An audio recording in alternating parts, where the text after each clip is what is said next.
Sababu za kujazwa Roho Mtakatifu ziko nyingi sana katika maisha ya Mkristo, na hizi tutakazoziangalia zitakuwa tu ni sehemu za hiyo sababu.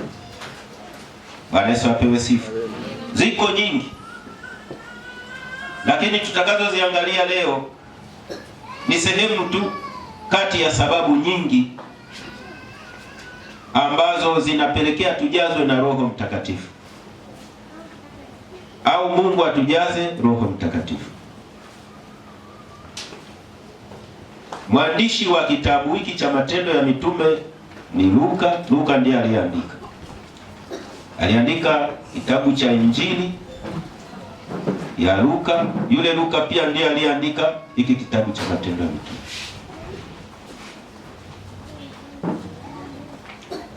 Luka alikuwa ni tabibu wa nyakati hizo za uandishi wa Biblia.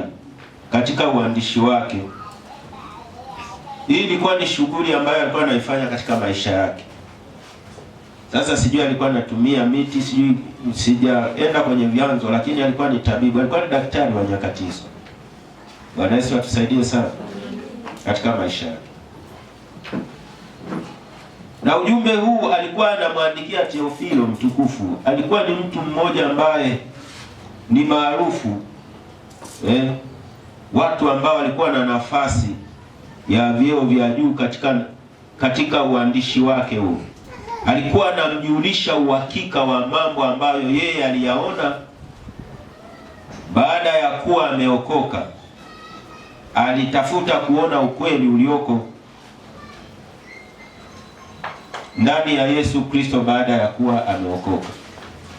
Alikuwa anamwandikia ujumbe ili kumweleza ushahidi aliyouona. Unatakiwa uwe shahidi ulioona mambo. Shahidi ni yule ambaye amethibitisha jambo. Unajua, wakati mwingine hata mahakamani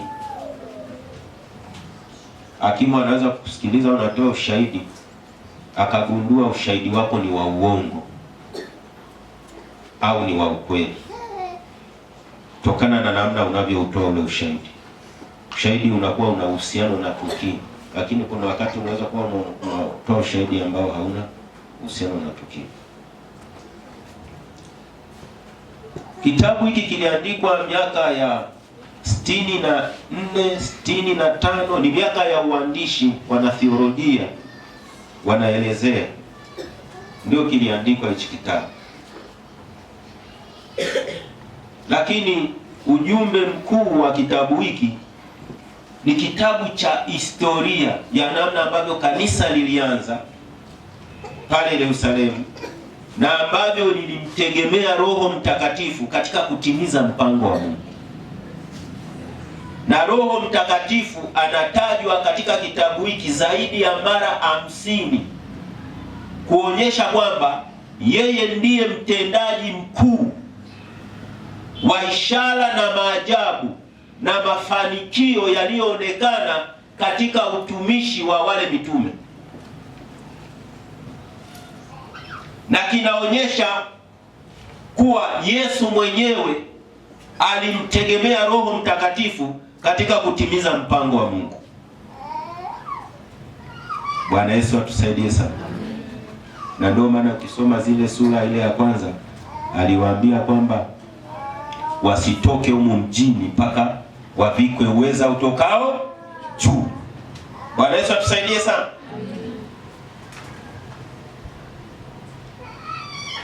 Sasa imefika wakati watu hawaoni sababu ya kujazwa Roho Mtakatifu. Hawaoni kabisa. Hili ni tatizo ambalo limelikumba kanisa sasa. Hawaoni sababu ya kujazwa na Roho Mtakatifu. Na hii imepelekea kushindwa kuifanya kazi ya Mungu ambayo inahitaji ujazwe Roho Mtakatifu ndipo uweze kuifanya. Bwana Yesu atusaidie sana. Amina. Tunapozungumza kanisa, tunazungumza kwamba ni nguvu za Mungu ndani ya Mkristo zinazomwezesha kuifanya kazi ya Mungu, na bila hizo hafanyi. Atafanya kwa kutumia akili, atasumbua watu, atatoa mawazo ambayo sio ya Mungu, yatakuwa ni yake, na atasababisha kuchoka na watu kukata tamaa, kwa sababu kinachotufanya tuendelee kufanya kazi ya Mungu hata katika vipindi vinavyotutaka tusifanye ni Roho Mtakatifu. Amina. Bwana Yesu atusaidie sana. Amina. Sasa imefika mahala watu wanaona hakuna sababu ya kujazwa Roho Mtakatifu. Nilipokuwa nasoma maandiko hapa, mengine ananiambia kwamba mitume walipokuwa wamejazwa Roho Mtakatifu pale, anasema watu walianza kuzihaki. Bwana Yesu atusaidie sana. Watu walianza kuzihaki.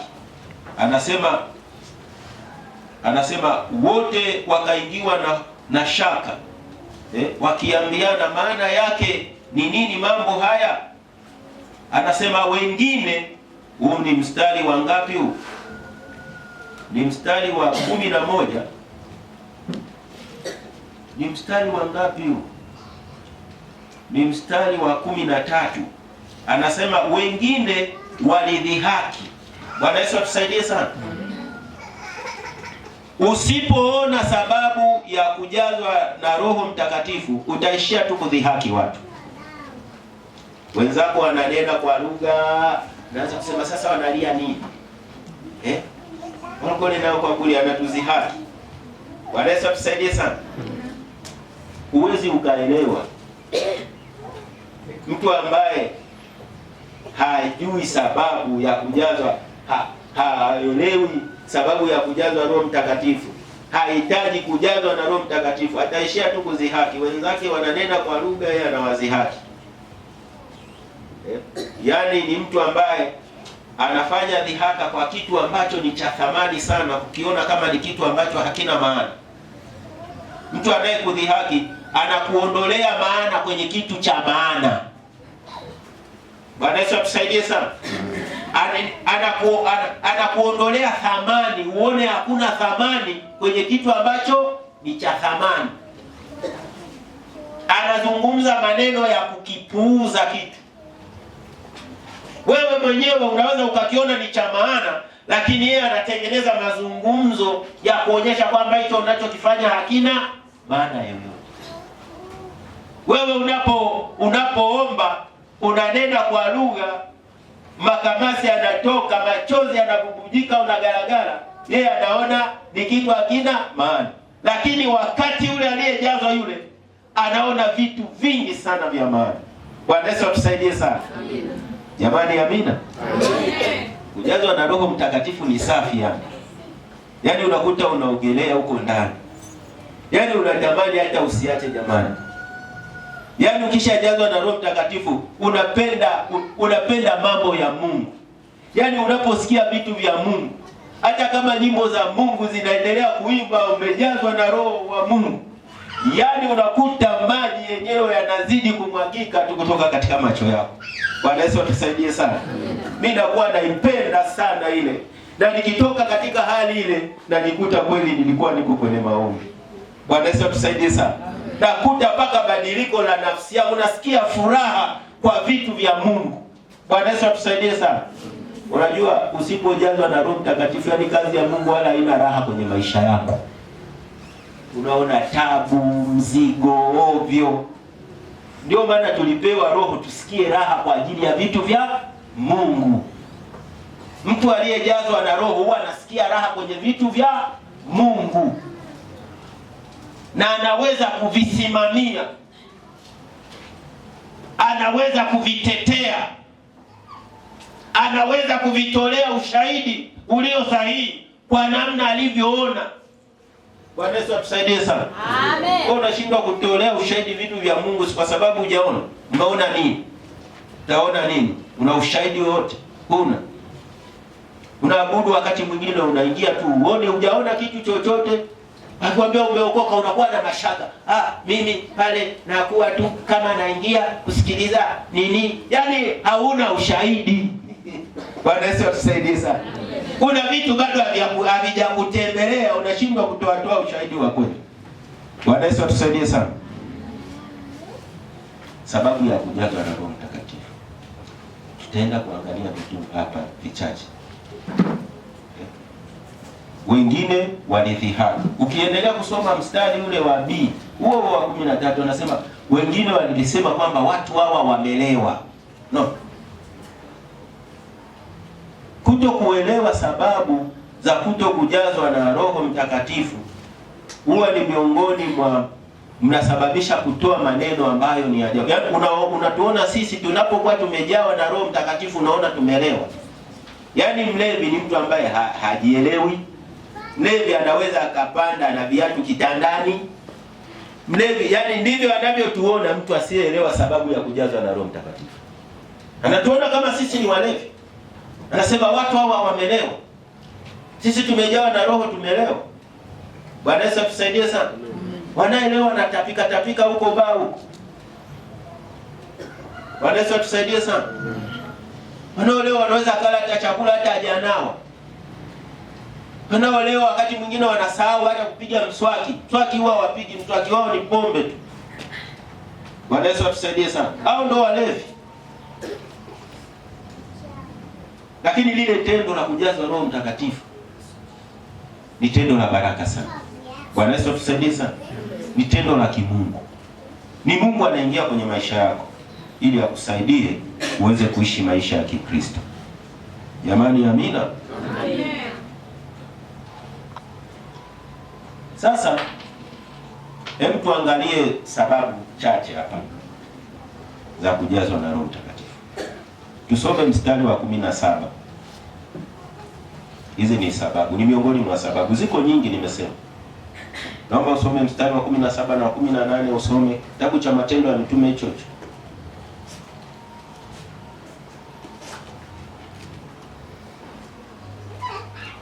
Hamjapata bado? Itakuwa siku za mwisho, asema Mungu, nitawamwagia watu wote Roho yangu. Na wana wenu na binti zenu watatabiri. Na vijana wenu wataona maono. Na wazee wenu wataota ndoto. Bwana Yesu atusaidie sana. Hizi ni miongoni mwa sababu. Ukijazwa tu na Roho Mtakatifu, kuna kitu kinaitwa, anasema kwamba hawa watu watatabiri. Bwana Yesu atusaidie sana. Unajua kutabiri wewe?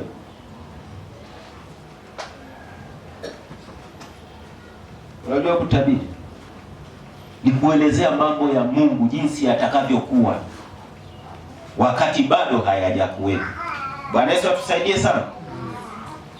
Ni kutoa unabii juu ya kazi ya Mungu itakavyokuwa. Unamsikia hapa mchungaji anasema mimi ndio mwenye maono la kanisa hili. Bwana Yesu atusaidie sana. Mungu anataka tufanye kazi yake kwa kutumia nguvu zake.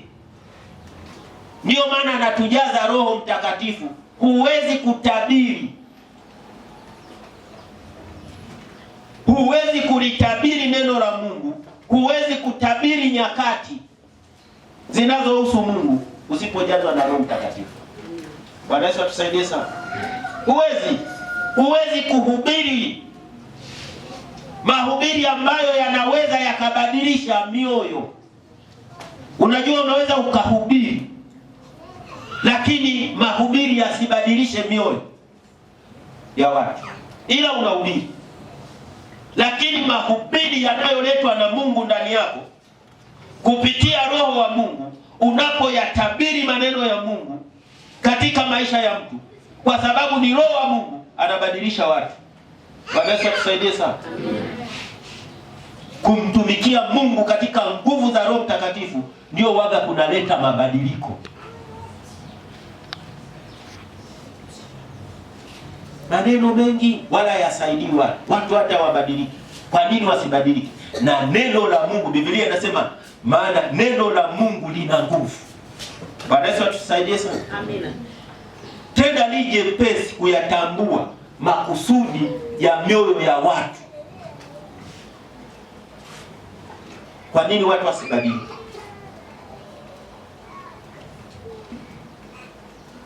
Bwana Yesu atusaidie sana. Unajua hapa hata kama tukianza tutajaza Roho Mtakatifu hapa, tuanze kunena, tutanena kwa lugha, tunanena kwa lugha. Kama huku una mtu ana mapepo, unaona analipuka peke yake, sisi hatujaenda kuweka mkono, kwa sababu Roho Mungu anatembea, anafanya hiyo kazi. Bwana Yesu atusaidie sana. Hili ni kanisa la Pentekoste wewe. Na Roho Mungu ni moto. Kwa hiyo kama kuna vitu ambavyo havijaeleweka hapa, lazima viwake. Bwana Yesu atusaidie sana. Amen. Ni nguvu ambayo inaishi ndani ya mtu aliyeokoka baada ya kujazwa. Si ndio anasema katika kitabu cha Matendo ya Mitume ile sura ile ya kwanza na mstari wa 8, si ndio? Hii ni sababu pia anasema nanyi mtapokea nguvu. Sio nguvu ya kulima matuta. Sio nguvu ya kubeba mizigo, ni nguvu ya kufanya kazi ya Mungu ambayo inahitaji nguvu za Mungu ndio uweze kufanikiwa. Bwana Yesu atusaidie sana. Hii ni sababu pia unajazwa Roho Mtakatifu ili upate nguvu. Kumtumikia Mungu ni kazi nzito. Huwezi bila nguvu. Unajua gari ili ulione lina nguvu, hata kama pana breki, pana dereva mle ndani na nini, kama hawajaweka mafuta mle ndani, gari itakuwa hapo hapo haiondoki. Bwana Yesu atusaidie sana. Amina.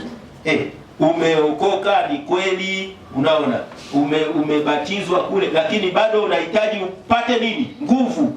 Nguvu ya Mungu weza kukutumia wewe kwenye kazi yake ni Roho Mtakatifu. Bwana Yesu atusaidie sana. Amen.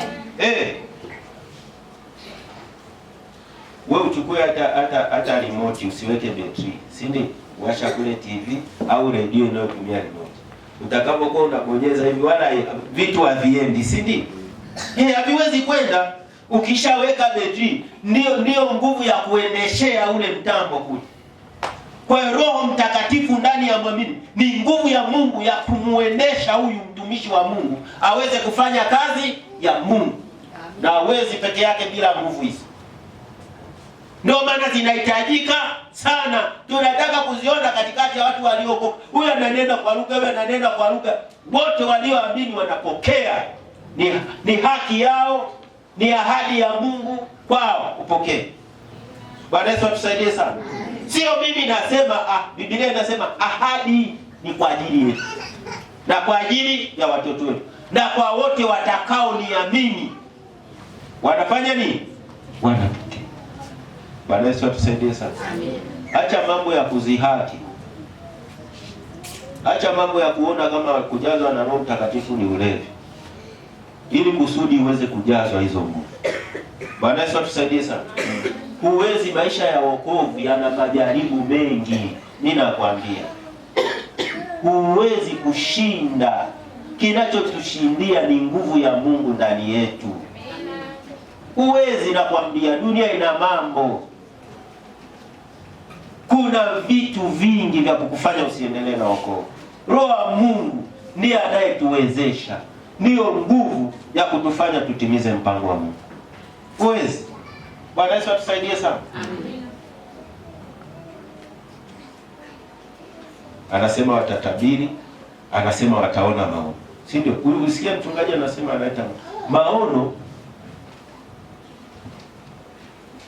ni picha anayoileta Mungu akilini mwa mtumishi wa Mungu kuona mambo anayotakiwa kuyafanya, au ni ramani anayoletewa mtumishi wa Mungu na Mungu ili aipite hiyo, ili atembee humo akafanikiwe kufika kwenye kusudi alilolitaka. Bwana Yesu atusaidie sana. Na maono ni vitu vya wazi, sio wakati umelala. Ulishawahi kumkuta mtu amekaa, unamsalimia habari za leo, yuko kimya? Jamani, nakusalimia habari za leo. Nilikuwa mbali sana. Bwana Yesu atusaidie sana. Alikuwa anatembea. Yuko mwili umeshakaa tu hapa, lakini anatembea. Anaona vitu vya kufanya. Bwana Yesu atusaidie sana. Anaweza akafika mpaka mbali, akafika mpaka Morogoro, akafika mpaka Tanga, akafika mwingine kama mchungaji anaweza kawa anatembea, anaona jengo litakuwa hivi, anaona kila kitu na kwaya na Mungu anamwambia hayo unayoyaona ndio nataka wewe upite humo, alafu yakafanikiwa. Bwana Yesu atusaidie sana. Amen. Mtu unaabudu hapa una hata maono, yaani huoni kitu cha kufanya kanisani, wewe ni kuingia na kutoka. Juzi nimekasirika. Hata Mungu si ana hasira pindi anapoona vitu vyake havikai vizuri. Na mimi nakasirika nikiona vitu ambavyo vinafanywa hovyo, vitu vinavyohusu Mungu, nakasirika. Bwana Yesu atusaidie sana. Mtu umeshafika kanisani eti kwa sababu mwimbaji hayupo leo, labda kuna sababu ambazo zimepelekea asifike. Basi ukishafika kanisani wote tunafika eti tumeshakaa namna hii. Hakuna anayeanzisha ibada mpaka mchungaji yaje. Yaani umeingia kanisani huoni hata vitu vya kufanya hapa. Bwana Yesu atusaidie sana. Yaani huoni kanisa ni chafu, huoni hata kufagia hamna. Vitambani vichafu mpaka mweke kikao.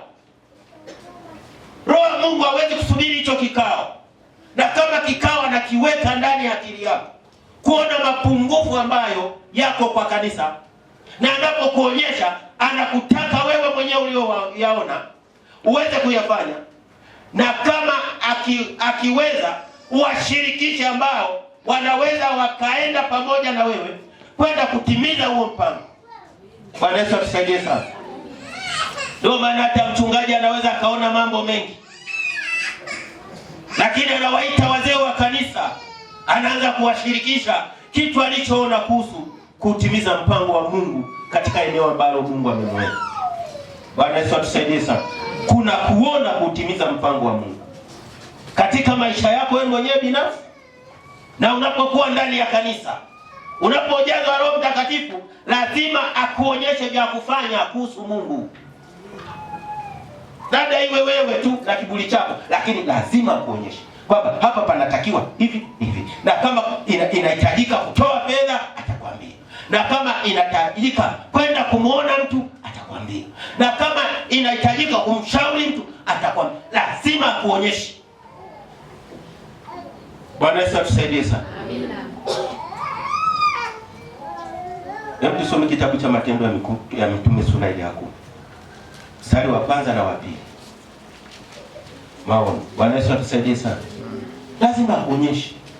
Unaishi ndani ya kanisa eti uone cha kufanya. Yaani unaingia tu. Kila aliyeitwa kuna Mungu amemwita kuja kufanya kitu hapa. Kama wewe sio mwimbaji ni mhubiri wewe. Kama sio mhubiri wewe ni mchungaji. Kama wewe sio mchungaji wewe ni mwinjilisti. Kila aliyeitwa yuko hapa. Kuna jambo Mungu amekuitia uje kulifanya. Sio uingie na kutoka. Uingie na kutoka. Hakuna. Kuna kazi Mungu amekuitia. Na ukiwa na roho utaiona hiyo kazi uliyoambiwa na Mungu kufanya. Bwana Yesu atusaidie sana. Amen. Roho Mungu ndio analetaga maono. Unaona. Ndio maana anasema wana macho lakini hawaoni. Unaweza ukawa na macho lakini unapomkosa roho Mungu uweze kuona vitu vya Mungu. Vitu vya Mungu huwa vinaonekana kwa kuonyeshwa na Roho Mtakatifu. Matendo ya Mitume sura ya 10 nasemaje? Palikuwa na mtu Kaisari jina lake Kornelio. Alisema akida wa kikosi kilichoitwa Kiitalia. Mtu mtaua mchaji wa Mungu. Yeye na nyumba yake yote, naye alikuwa akiwapa watu sadaka nyingi na kumuomba Mungu daima. Akaona katika maono wazi kama saa 9 ya mchana malaika wa Mungu akimjia na kumwambia. Kornelio akamtazama sana, akaogopa, akasema, "Kuna nini Bwana?" Akamwambia, "Sala zako na sadaka zako zimefika juu na kuwa ukumbusho mbele za Mungu. Sasa basi, peleka watu Yafa ukamwite Simoni aitwaye Petro. Yeye ni mgeni wa mtu mmoja jina lake Simoni, mtengenezaji wa ngozi." Amina. Bwana Yesu atusaidie sana.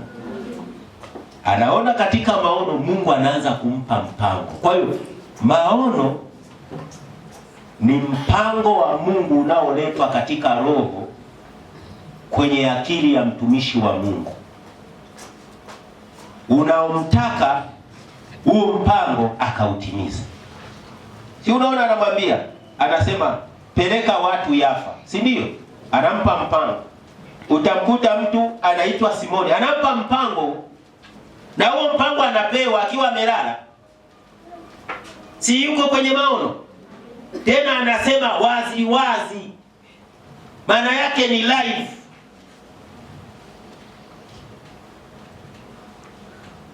Sasa unakaa hapa wala uoni kitu cha tutakuwa na mashaka. Roho wa Mungu yupo. Kwa nini Roho wa Mungu yupo alafu tusione wazi wazi mambo? Bwana Yesu atusaidie sana. Haya mambo ya Mungu ni fumbo na anayeyafumbua ni Roho. Bwana Yesu atusaidie sana. Bila Roho kuna giza. Kanisa linatembea kwenye giza. Kanisa linakosa macho. Kanisa linakosa mwelekeo. Kanisa linakuwa kipofu. Wewe tunamhitaji Roho kujaza. Bwana Yesu atusaidie sana. Ili tuweze kuona maono ya kazi ya Mungu. Bwana Yesu atusaidie sana. Mimi nimeona maono, nimeona mchumba maono. Roho wa Mungu ili uone mchumba. Roho wa Mungu anataka uone maono ya kukamilisha mpango wake. Watu wanaokokaje? Wachumba si hao watu hapo hapa, unamwona ule Roho wa Mungu anakuongoza, anasema ndio huyo unapita kwenye taratibu za wazee wa kanisa. Hayo maono Bwana Yesu tusaidie sana. Kuna vitu Mungu ametuitia tuweze kuviona, na kuna vitu vingine wala havihitaji, vinaonekana kabisa kwa macho haya. Hivi kuoa mwanamke ni kiroho, si kimwili, si ndio? Ni kimwili. Kimwili. Ndio maana nasema watakuwa wawili. Watakuwa sio wawili bali mwili. Alisema roho moja. Ina maana kumpata ni kwa taratibu kabisa za kimungu katika mwili. Bwana Yesu atusaidie sana. Maono. Ukiwa na roho unaona maono, unaona vitu vya kufanya.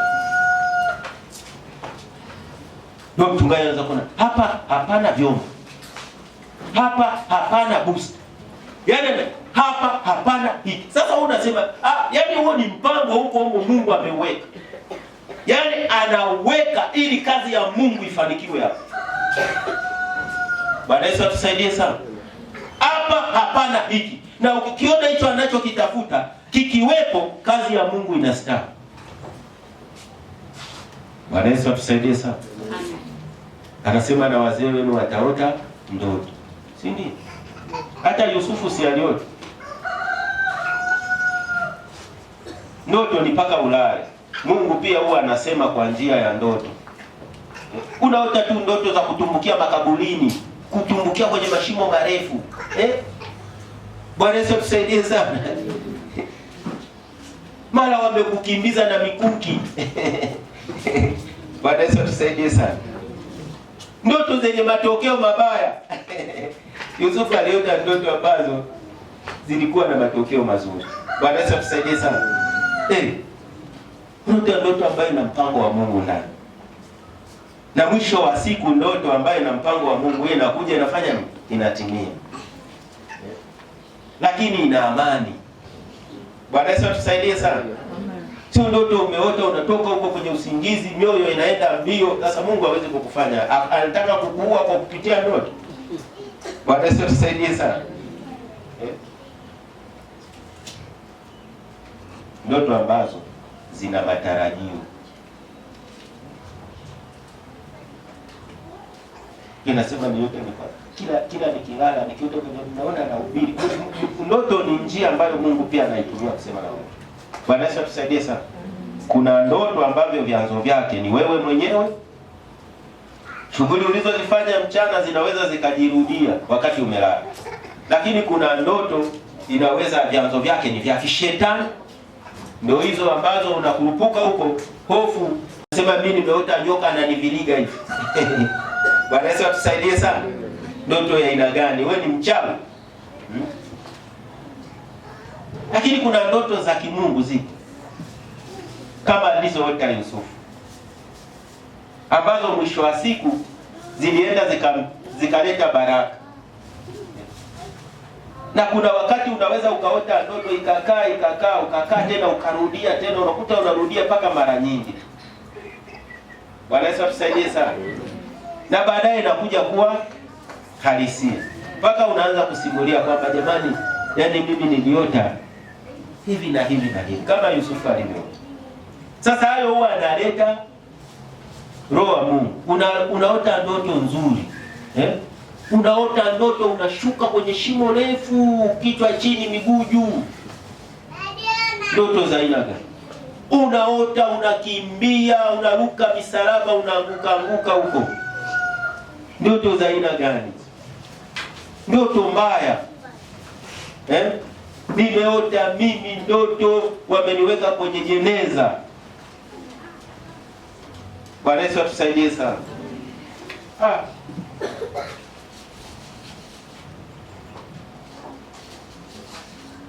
Mungu atusaidie sana. Bwana Yesu atusaidie sana.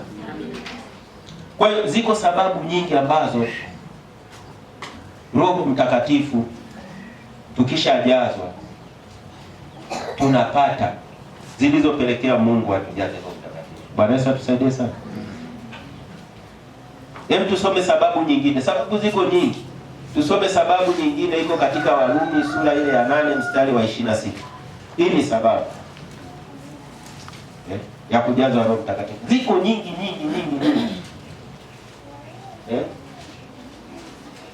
Na sababu nyingine ziko kwenye Luka sura ile ya 18 kuanzia mstari wa kwanza. Ni sababu ziko nyingi. Naomba tusome kitabu hicho cha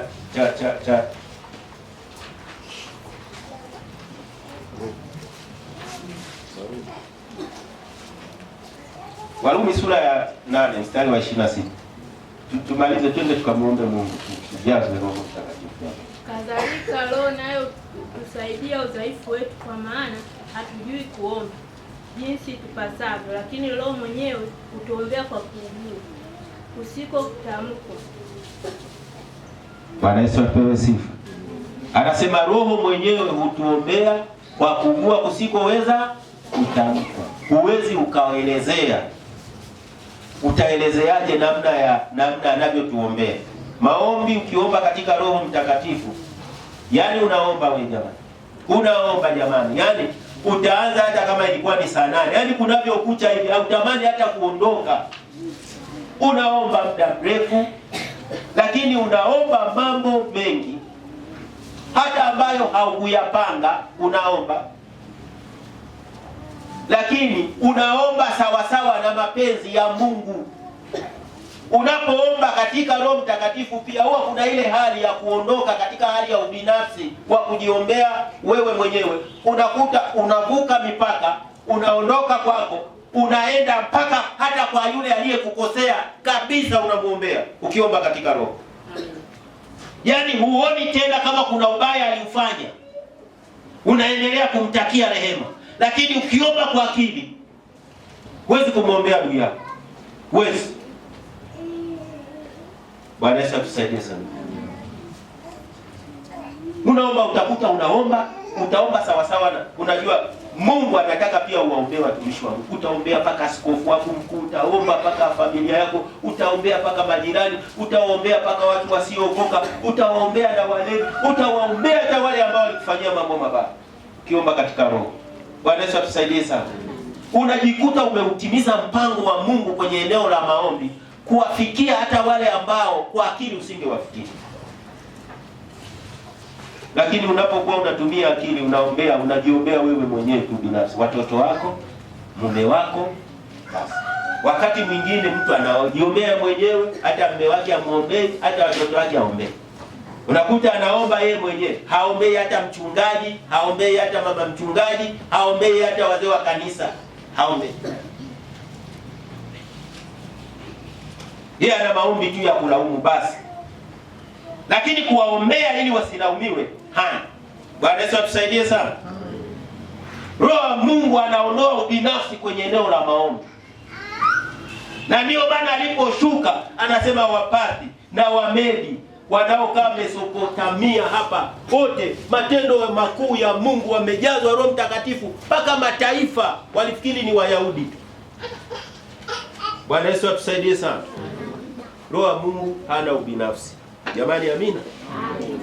Hana ubinafsi katika maombi. Utawaombea na watu wengine, utawaombea watoto wako, utawaombea na watu ambao sio watoto wako. Hiyo ni sababu nyingine. Na sababu nyingine nimesema soma Luka sura ya 4:18. Namalizia hii basi. Nataka tuombe kipawa cha Roho Mtakatifu, tujazwe Roho Mtakatifu. Wewe ambaye ulishajazwa, ujazwe. Tutatakiwa kuendelea kujazwa na kujazwa na kujazwa. Tuishi maisha ya kujazwa na Roho Mtakatifu. Tumtegemee Roho Mtakatifu. Tutembee katika Roho Mtakatifu ili atushirikishe baraka. Bwana Yesu atusaidie sana. Roho Mtakatifu ndio mtendaji mkuu ndani ya kanisa. Ndiye anayeliongoza kanisa. Ndiye ambaye anaweza kukufanya umwabudu Mungu vile anavyotakiwa umwabudu. Ndiye anaweza kukufanya uombe vile ambavyo Mungu anataka uweze kumuomba. Ndiye ambaye anaweza kukufanya umtolee Mungu katika kiwango ambacho unatakiwa umtolee Mungu. Unajua pia tusipokuwa na Roho wa Mungu, hatuwezi kumtolea Mungu katika viwango ambavyo tunatakiwa tumtolee. Bwana Yesu atusaidie sana. Wakati mwingine tunashindwa hata kumtolea Mungu sadaka inavyotakiwa. Ni kwa sababu ya kukosa Roho wa Mungu. Anaweza kukuelekeza namna ambavyo unatakiwa uweze kumtolea.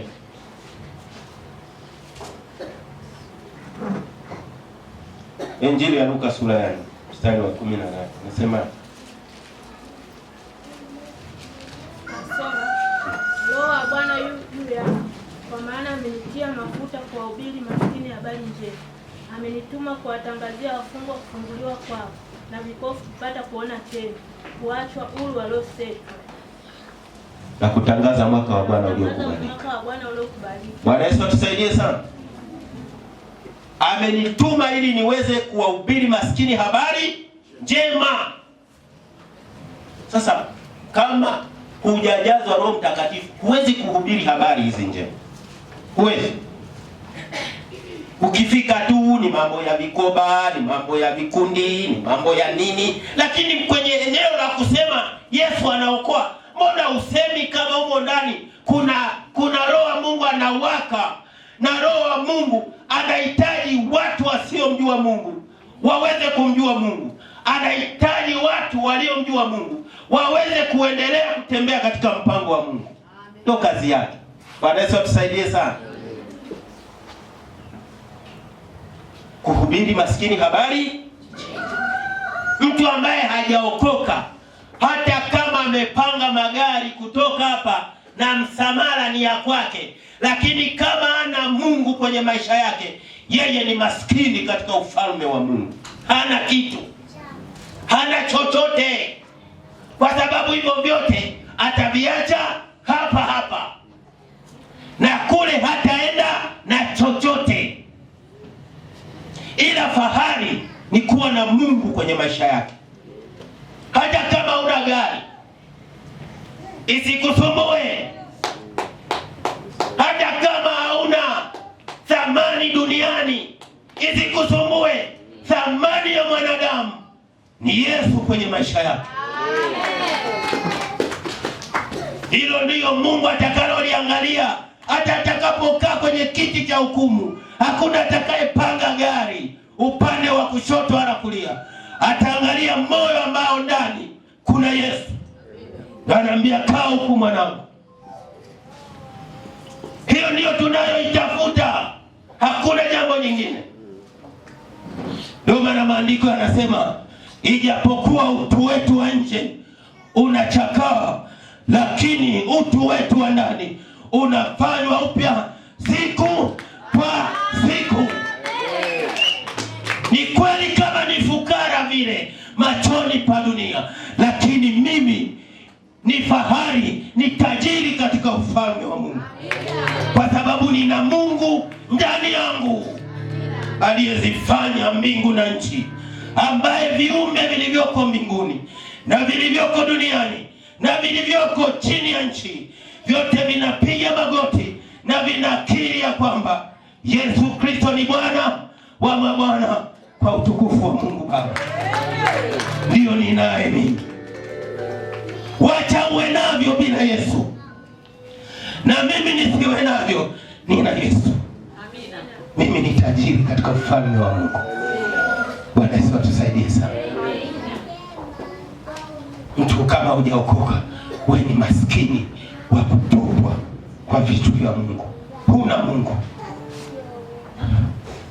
maskini wa kutisha. Huna Mungu, huna chochote cha Mungu. Ukifa umoni Mungu, huna baraka zozote za Mungu. Bwana Yesu atusaidie. Bwana Yesu atusaidie.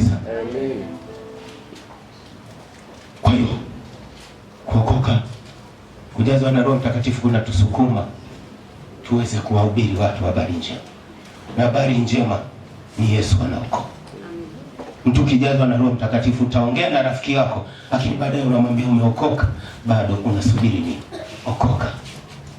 Ndani ya mtu aliyejazwa na Roho Mtakatifu mna ujumbe wa habari njema ya kuokoka. Bwana Yesu atusaidie sana. Lakini anasema kwamba na vipofu kupata kuona.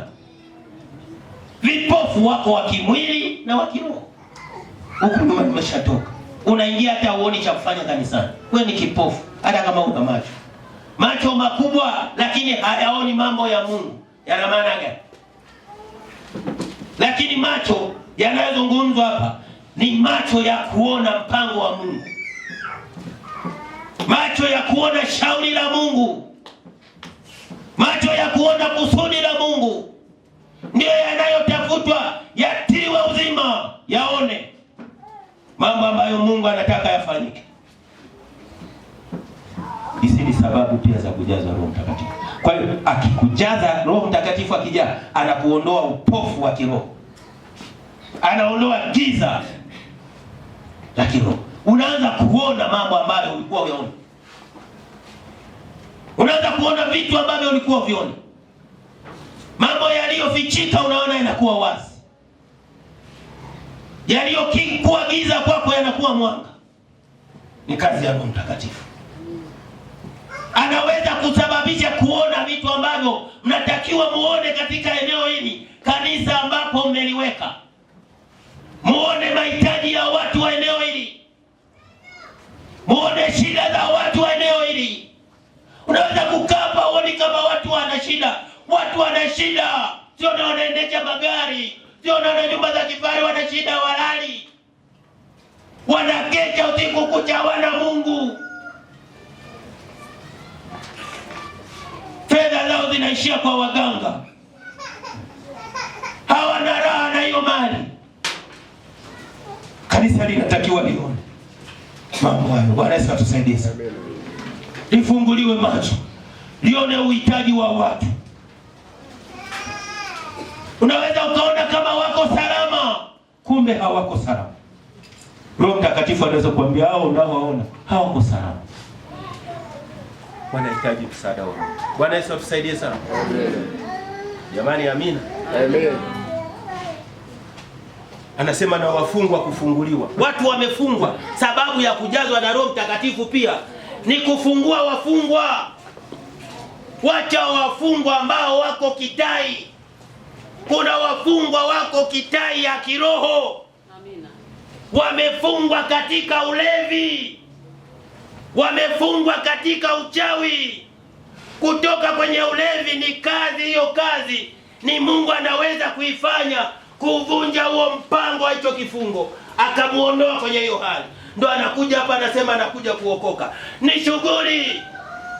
Kwa sababu kule kwenye ulevi kuna maarifa yanatengenezwa ya giza ya kuwafanya watu wawe wateja wa kile kileo kwa kutumia nguvu za giza. Wengine wanaenda kunywa sio kwa kutaka, ni vifungo. Mfungwa hachagui gereza.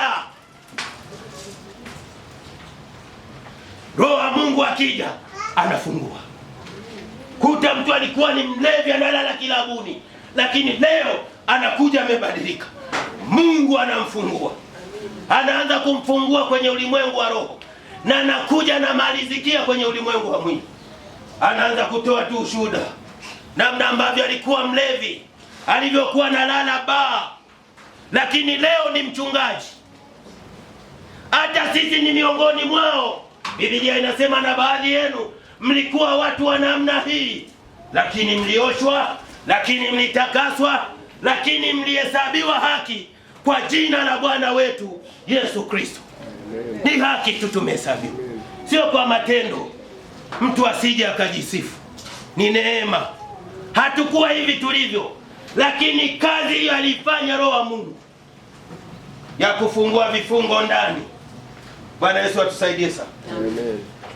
Bwana Yesu atusaidie sana. Amen. Watu wamefungwa, wengine wamefungwa vifungo vya ukahaba. Asipolala na mwanamume, hata kama ameolewa na mwanaume ambaye anampa kila kitu, ila roho ya ukahaba hauwezi kuidhibiti kwa fedha au mali. Ni Roho wa Mungu anaweza akaishika na kuitoa mle ndani. Hao tena wenyewe wamefungwa, wanatakiwa wafanye wafunguliwe. Unakuta bado hata mtu ameingia ndani ya kanisa, bado roho ya ukahaba imemkamata. Ni kifungo. Mruhusu Roho wa Mungu aingie, ashughulikie hicho kifungo kukifungua, ili uweze kuwa huru. Alikuwa ananiambia, mimi nikilala naona kila siku nakuwa na mahusiano na mwanaume, nakuwa na mahusiano na mwanaume. Katika ulimwengu wa roho hao yapo, lakini Bwana akiwa upande wako, ni nani aliye juu yako? Yeye asiyemwachilia mwana wake mwenyewe, bali alimtoa kwa ajili yetu. Atakosaje kutukirimia na hayo mambo? Atakosaje kutuponya? Atatuponya kwa sababu yuko upande wetu. Tunaona lakini kama hatuoni. Sisi ni vipofu kwa dunia na ni watu wenye macho kwa ajili ya Bwana. Bwana Yesu atusaidie sana. Yesu ndo akiingia anafanya nini? Anaondoa hiyo kitu. Anaondoa tamaa ya dunia. Sio kwamba si hatuoni kama wanawake ni wazuri, Mungu ameomba vizuri, lakini wameumbwa ndio vizuri. Tunaishia, lakini hakuna la ziada. Sivuki mipaka zaidi hapo. Ni kweli Mungu, lakini simtazami katika mtazamo wa mahusiano. Kwa sababu Mungu ameshanipa macho, kwamba utakapoingiza mtazamo wa mahusiano umeshanikosea. Bwana Yesu atusaidie sana. Umeshanikosea. Yesu alisema kwamba unapomtazama mwanamke kwa kumtamani moyoni mwako, kwa kumtamani, kumtazama sio shida, ila kwa kumtamani ndio shida inapoanza. Kumtamani kuwa na mahusiano na yeye au kijana kumtamani, lakini kumwangalia kama hivi haina shida, ila kwa unamwangalia ili uwe nini? Huo mwangalio unaomwangalia ni wa aina gani? Kwa hiyo ukiwa na roho analeta akili kwa mtu aliyoko kuviona vitu vinavyofana visivyofaa, kuona hatari, kuepuka hatari. Bwana Yesu atusaidie sana. Anatufungua. Mtu anaingia ndani ya kanisa kama amefungwa mawe, wanaimba sifa, yuko analeta mikono kama huku kuna jiwe na huku kuna jiwe, au kuna springi inamrudisha, ni shida, ni vifungo. Roho Mtakatifu analeta uhuru, namna ya kuvitumia viungo alivyotuumba Mungu kwa ajili ya kumtukuza. Tufanye chochote kupitia hivi viungo. Bwana Yesu atusaidie sana. Anakuwa mzito wa mambo ya Mungu, lakini ni mwepesi wa mambo ya dunia. Anakuwa amefungwa. Roho Mtakatifu analeta uhuru. Analeta uhuru wa kumtumikia Mungu. Analeta furaha ya kumtumikia Mungu. Analeta amani ya kumtumikia Mungu. Bwana Yesu atusaidie sana. Amen. Jamani, amina. Amen. Hii ni miongoni mwa sababu. Nimesema sababu ziko nyingi sana, lakini kwa sehemu tu hii Mungu atukirimie kuona kwamba tumeshazieleza sababu zote, na nyingine Roho Mungu siku kwa siku ataendelea kuziweka wazi kwenye maisha yako kwamba na hii ni sababu, na hii ni sababu, na hii ni sababu. Kwa hiyo kinachotakiwa ni kujazwa na Roho. Bwana Yesu atusaidie sana. Amen. Unapenda kuimba, unapenda kuomba, wala ulazimishwi kwamba leo kufunga mpaka ile kama mnaingia mikataba. Ye mwenyewe unaona tu leo unasikia tu auli chakula, unataka uje kanisani. Roho Mungu, manake Roho Mungu anatuondoa kwenye sheria, anakupa uhuru wa kufanya mambo ya Mungu ili kubarikiwa. Bwana Yesu atusaidie sana. Amen. Zaka paka kudai kama kodi, na wewe unaelewa kabisa utoe zaka, una Roho wa Mungu. Paka uanze kukufuatilia kwenye vitabu, na Roho wa Mungu yupo. Bwana Yesu atusaidie sana. Tunahitaji kufunguliwa. Bwana Yesu atusaidie. Amen. Sasa tunaenda kuomba kipao chetu.